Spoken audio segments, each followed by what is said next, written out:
Bonjour à tout le monde, bonjour à tout le monde, que Dieu nous bénisse, que la grâce de Dieu soit sur nous à la veille de cette Pentecôte 2020, que Jésus vraiment se souvienne de vous, que Jésus vous fasse grâce et que Jésus, de par son esprit qui est le Saint-Esprit, vous atteste vraiment des dons, vous atteste vraiment des qualités spirituelles, vous atteste vraiment la plénitude afin que vous sortiez vraiment de cette Pentecôte-là, renouvelé, transformé, réhabillé, revêtu spirituellement. Alléluia. Ce matin, nous allons parler un peu de la Pentecôte. Nous avons déjà fait une première vidéo dans laquelle nous avons expliqué un peu la Pentecôte. Mais nous allons encore continuer encore avec cette fois-ci un passage dans le livre de Actes des Apôtres. Actes chapitre 19, verset 1. On va s'arrêter au verset 6. Alléluia. Voilà, on va s'arrêter au verset 6. Vous voyez, l'humain a besoin vraiment d'une puissance. L'humain a besoin vraiment d'une capacité spirituelle. Parce qu'en réalité, les humains sont en manque de puissance. Les humains sont en manque de protection. Raison pour laquelle d'ailleurs le diable et ses démons ont pu détourner la pensée des humains en les connectant aux faux dieux, en les connectant à des gris-gris, en les connectant à des canaris. Pourquoi? Pour rechercher la protection, pour rechercher la puissance. Parce que l'humain, quand il arrive dans une phase de sa vie, il doit faire recours à la puissance. Parce que nous sommes dans un monde où, par moment, on a besoin vraiment de la puissance pour pouvoir évoluer. Parce que même ton frère, ta soeur peut être comme toi, peut aller vraiment chercher vraiment une puissance, voilà, du diable pour venir vraiment t'atteindre. Peut chercher vraiment une puissance vraiment pour venir vraiment te décompter même de ton mariage, de ta vision, de ton travail, de ton voyage. Des personnes même peuvent vraiment faire des pratiques pour vraiment te voir mourir. Et là, si tu n'as pas une puissance, tu verras que eux, leur phénomène, leur atmosphère va t'avoir. Pourquoi? Parce que tu n'as pas une puissance. Donc Dieu, voyant cela, a voulu bien sûr que les humains puissent avoir son esprit, afin que, étant humain, nous puissions vraiment avoir l'esprit de notre Créateur qui est Dieu Tout-Puissant. Donc l'esprit de Dieu est venu de Dieu la Pentecôte et ça a pu aider encore les humains afin que nous puissions être perfectionnés. La présence de l'Esprit de Dieu, mais la personne de l'Esprit de Dieu, lui quand il vient pour te perfectionner. C'est vrai que tu as été baptisé d'eau, parce que la Bible dit quoi? Le baptême d'eau, c'est un baptême qui nous mène à la repentance. On se baptise pourquoi? Pour dire qu'à partir d'aujourd'hui, je décide d'accepter Jésus-Christ et mon âme le servira toute ma vie. Donc tu te répands en Jésus, donnes ta vie à Jésus. C'est comme tu fais ton baptême d'eau, tu passes par une eau, le baptême d'eau, surtout dans les zones naturelles, tu fais ton baptême. Mais après le baptême d'eau, ça ne suffit pas.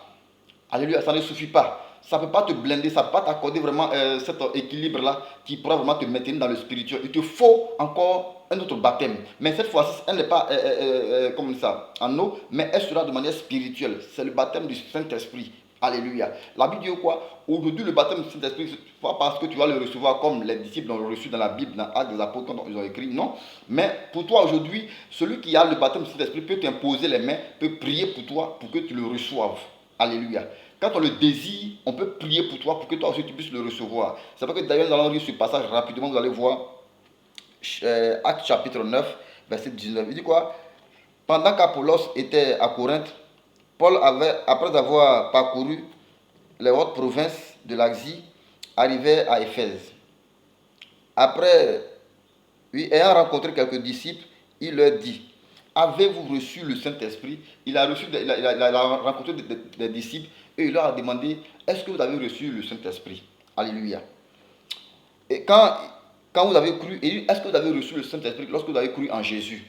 Et écoutez, il lui répondit: nous n'avons pas même entendu dire qu'il y a un Saint-Esprit. Ou un peu, cette personne qu'il a vue là, il a vu des personnes qui avaient connu, qui avaient reçu Jésus, qui également manifestaient vraiment Jésus.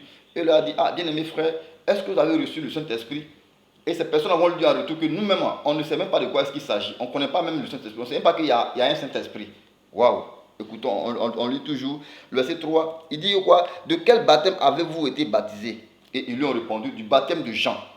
Vous voyez? Ils lui ont répondu: on a été baptisé du baptême de Jean. Et Paul prend la parole, dit quoi? Et Paul dit: Jean-Baptiste a baptisé, oui, a baptisé du baptême de la repentance. Voilà. Disant au peuple de quoi?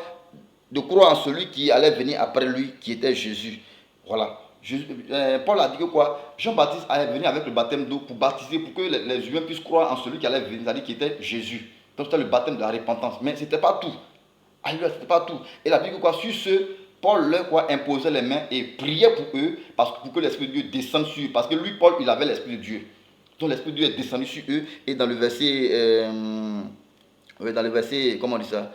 Dans le verset 6, il dit quoi? Lorsque Paul leur eut imposé les mains, le Saint-Esprit vint sur eux, ils priaient en langue et prophétisaient. Lorsque leur a imposé les mains, l'Esprit de Dieu est descendu sur eux, ils ont commencé à parler en langue. Alléluia, ils ont commencé à glorifier Dieu par le parler en langue. Donc, c'est pour quelque part, l'Esprit de Dieu aujourd'hui, tu ne l'as pas, c'est vrai peut-être, mais on peut imposer les mains, prier pour toi, pour que tu puisses avoir. Donc, ce matin, ne dénigre pas le Saint-Esprit. Il te faut l'Esprit de Dieu. Il te faut l'Esprit de Dieu pour que ton adoration vraiment soit une adoration saine. Il te faut l'Esprit de Dieu pour que ton adoration vraiment soit équilibrée. Il te faut la puissance de Dieu pour que ton adoration soit équilibrée. C'est vrai que tu as reçu l'Esprit d'eau. Tu vas à l'église. Par moment même, tu arrives même par moment peut-être que chanter pour Dieu, glorifier Dieu. C'est vrai, mais ça ne suffit pas. Ça ne suffit pas. Il ne faut pas être dans l'adoration, dans la doctrine pure, et puis un démon va te manger, un sorcier va te bouffer. Non. Pourquoi? Parce que tu n'as pas la puissance. Les démons opèrent quoi? Avec la puissance. Donc aujourd'hui, toi le chrétien, il faut que tu sois puissant. Par quoi? Par la réception du Saint-Esprit. Donc la Pentecôte ici reflète l'image de la descente de l'Esprit de Dieu sur les humains. Donc ne voyez pas la Pentecôte comme un acte qui est physique. Vous voyez plutôt la Pentecôte comme un acte spirituel. Demandez plutôt la plénitude. Demandez plutôt le parler en langue. Demandez plutôt vraiment un dosage spirituel pour que votre âme là, se soit protégée, pour que votre âme soit imbibée, solide, afin que face aux épreuves, face aux attaques, face au plan de diable de ces démons, vous soyez dominateur ou même dominatrice. Alléluia. Donc ce matin, bien aimé frère, pour toi qui me regardes, vraiment, je t'exhorte vraiment à recevoir le Saint-Esprit. Je t'exhorte vraiment ce matin à acquérir le Saint-Esprit dans ta vie, afin que ce Saint-Esprit-là puisse te faire du bien. C'est une personnalité, c'est une personne à l'état spirituel, une partie de Dieu qui vient sur toi, qui vient à ton niveau pour t'aider, pour t'accompagner, pour te permettre de pouvoir atteindre des grands niveaux. Alléluia. Donc ce matin, la Bible dit quoi? Le premier signe du Saint-Esprit dans la vie de l'humain, c'est par le parler en langue. Tu as commencé à parler une langue bizarre. La bachakarabashi qui était flo rabagam. Loria maso qui était bré. Chaki antelebo homme de flo. Yabaso bikin talabase. Vous voyez, c'est une langue qui n'est pas exprimée à un humain. Ce n'est pas à un humain de pouvoir décortiquer. C'est différent de l'interprétation des langues. Alléluia. Parce que la Bible, le premier signe, ça, c'est le parler en langue. C'est ce que j'ai parlé tout à l'heure, c'est la langue de feu. C'est une langue de feu. Mais après, maintenant, sur des dons. Dans les dons, maintenant, on peut avoir le don de l'interprétation des langues, don de révélation, don de guérison, tout ça. Mais d'abord, le premier signe qui représente la langue de feu, c'est la langue qu'on parle par moi que vous entendez. Lo raba shekete flor yamagan to libigin. Gloria mahov de flor yabaso ki yahandaba kante bre shakiante. Vous voyez, ça, c'est la langue de feu. C'est cette langue-là qui est spirituelle. Bien aimés frères et sœurs, ce n'est pas une langue démoniaque. Ce n'est pas une langue du diable. Non. Ce n'est pas une langue des démons. Non. C'est une langue spirituelle de notre Dieu tout-puissant, créateur du ciel et de la terre. Cette langue te permettra de pouvoir être spirituel. Donc ce matin, je t'exhorte. Pendant cette Pentecôte, recherche la présence de cet esprit. Aie une intimité avec lui. Pour qu'il puisse te faire du bien. Pour que ton adoration soit solide. Pour que tu ne sois pas un chrétien qui par moment peut être chrétien demain, le soir il est féticheur. Il est chez le féticheur. Tu es chrétien le matin, le soir tu es chez les marabouts. Non, ça ne donne pas l'image de notre Dieu.